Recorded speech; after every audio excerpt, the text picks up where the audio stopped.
இஸ்லாமியர்கள் அந்நியர்கள் ஊடுருவி வந்தார்கள். இவர்கள் வந்தால் அதிகமாக பிள்ளை பெற்றுக்கொண்டு நம்முடைய சொத்தை எடுத்து விடுவார்கள், பெண்கள் கழுத்திலே தாலி இருக்காது என்றெல்லாம் யார் சொல்லுகிறார் தெரியுமா?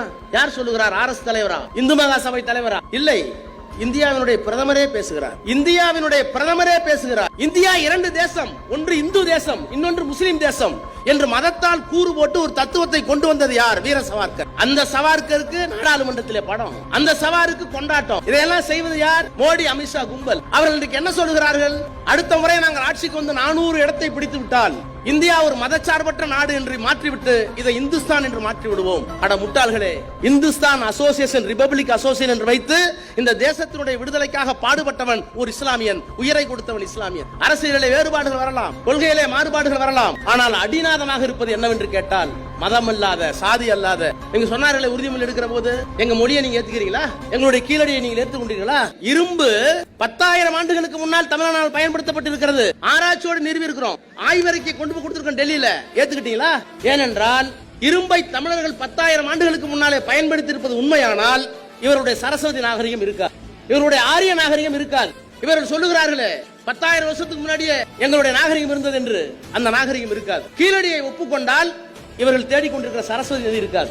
இறந்து போனாரே போப்பாண்டவர், அவர் வெளிப்படையா ஒரு ஸ்டேட்மெண்ட் சொன்னார், மத நம்பிக்கையில் அறிவியல் வருகிற போது ஏற்றுக்கொள்கின்ற மனப்பக்குவம் வேண்டும், கிறிஸ்துவம் தவறளித்து விட்டது, மன்னிப்பு கேட்டுக்கொள்கிறேன்.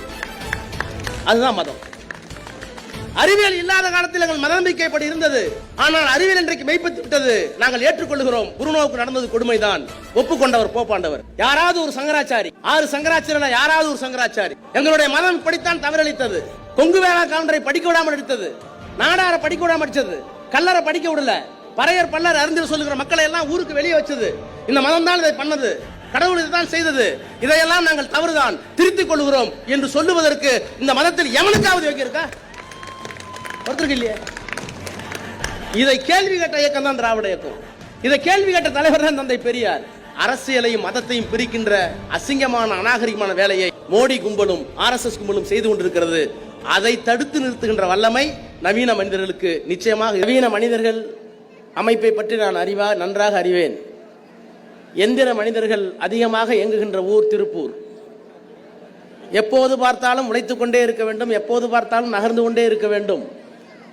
அப்படி எந்திரமயமான ஒரு நகரத்தில் நவீன மனிதர்கள் என்ற பெயரில் புதிய சிந்தனையை, புதிய கருத்தாக்கத்தை இந்த மண்ணிலே விதைக்கின்ற இந்த அமைப்பிற்கு, அதனுடைய நிர்வாகிகளுக்கு, குறிப்பாக பாரதி சுப்ராயன் அவர்களுக்கு என்னுடைய பாராட்டுதலை, நன்றியை, வணக்கத்தை இந்த நேரத்தில் நான் மீண்டும் புலப்படுத்திக் கொள்ள விரும்புகிறேன்.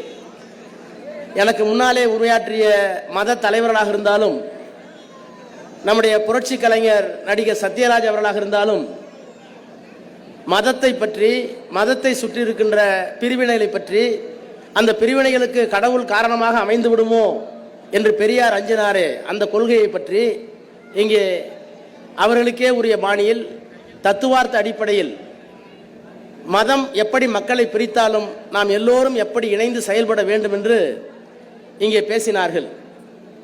அவர்கள் எல்லோரும் வெவ்வேறு தளங்களிலே தங்களுடைய பணியை மேற்கொண்டிருப்பவர்கள். மதம் வேண்டும் என்று விரும்புகின்ற மதவாதிகள் இங்கே பேசியிருக்கிறார்கள், மனிதம் வேண்டும் என்று. மதத்தை நம்பாத நம்முடைய நடிகர் சத்யராஜ் அவர்கள் நாம் எப்படி எல்லோரும் ஒன்றிணைய வேண்டும் என்று குறிப்பிட்டிருக்கிறார்கள். எனவே மதவாதிகள் பேசியிருக்கிறார்கள், மத தலைவர்கள் பேசியிருக்கிறார்கள், நடிகர் பேசியிருக்கிறார், சமூக அக்கறை உள்ள ஒரு மனிதர் பேசியிருக்கிறார். நானும் அரசியல்வாதி, எனவே அரசியல் படுத்தித்தான் எதையும் பேச வேண்டும் என்கின்ற அக்கறை எனக்கும் இருக்கிறது. ஏனென்றால் மதம் நம்மை கூறு போட்டிருக்கிறது, சாதி நம்மை பிரித்திருக்கிறது. ஆனால் இவையெல்லாம் பிரிவினைகள் தான். இந்த பிரிவினைகள் ஒழிய வேண்டும் என்று பெரியார் பாடுபட்டார், அண்ணா இயக்கம் கண்டார். ஆட்சி பொறுப்பிற்கு வந்ததற்கு பிறகு கலைஞர் அதற்கான சட்டங்களை எல்லாம் நிறைவேற்றினார்.